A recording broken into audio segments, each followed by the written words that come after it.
Here we go, off the rails. Don't you know it's time to raise our sails? It's freedom like you never knew. Don't need bags or a pass. Say the word, I'll be there in a flash. You could say my hat is off to you. Oh, we can zoom all the way to the moon from this great wide wacky world. Jump with me, grab coins with me, yeah! It's time to jump up in the air. Jump up, don't be scared. Jump up and your cares will soar away.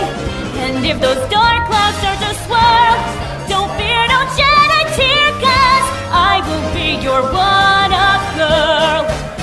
So let's all jump up super high, high up in the sky. There's no power up like dancing. One day, Thomas was at the quayside of a small village. Fish were being loaded into his cars. The work took a long time. The fishermen were using old equipment, and Thomas was worried. "I'm going to be late for Henry at the docks. He won't like this. Please hurry up." Thomas was rudely interrupted.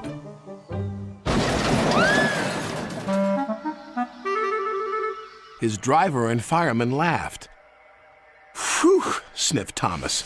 "What a pong!" He was glad when they were speeding along the beautiful coastal run. Then they saw a man waving a red flag. "What's the matter now?" "High tides are damaging the track," reported the man. "I've marked the spot." "We'll go and inspect," said the driver.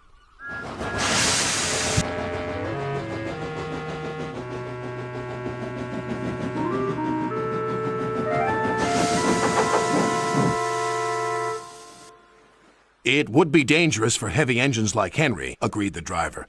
"But for Thomas, it's safe enough." The guard left a red oil lamp by the damaged track to warn engines. "When we get to the docks, I'll tell them to close the line."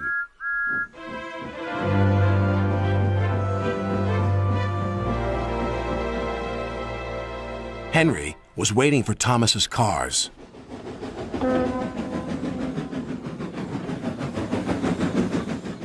"Pah! You're late, and that smell is making me ill." "It's the fish," replied Thomas, "and there's danger on the rails. That's why we're late." "Ha! You're the only danger on the rails, Thomas. Now stop wasting time and get your cars hitched to my train." Thomas's driver and fireman were in the yardmaster's office when they heard Henry's whistle. He was steaming out of the station with his long, heavy train called the Flying Kipper.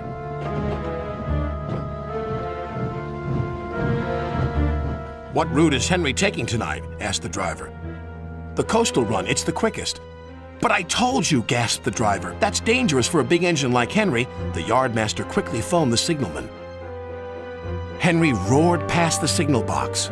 "I'll soon make up for lost time." The signalman couldn't hear the warning.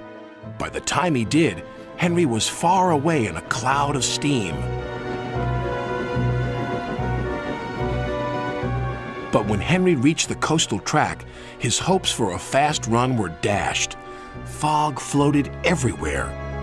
"I can't see!" cried Henry. Nor could his driver.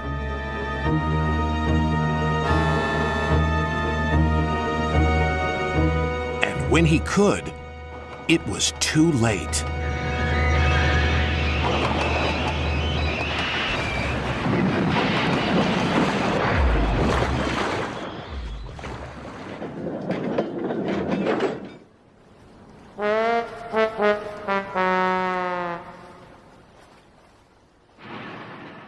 As soon as the tide was high enough, Henry was craned out of the water. "Engines don't swim, Henry. You were meant to deliver fish, not swim with them. You should know that by now." "Yes, sir. I'm sorry, sir."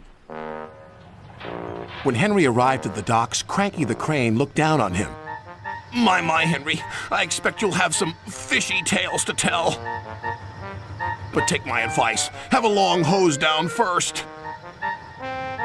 But there was worse to come. "Look, they've caught all this fish and a green whale, too." "It's not a whale, it's a monster." Henry was most upset. Thomas now felt sorry for Henry. Come on, your driver says it's time for a nice washdown. Then you'll feel much better. And Henry did. I'm sorry I was rude to you, Thomas. That's all right. But can you smell something? What?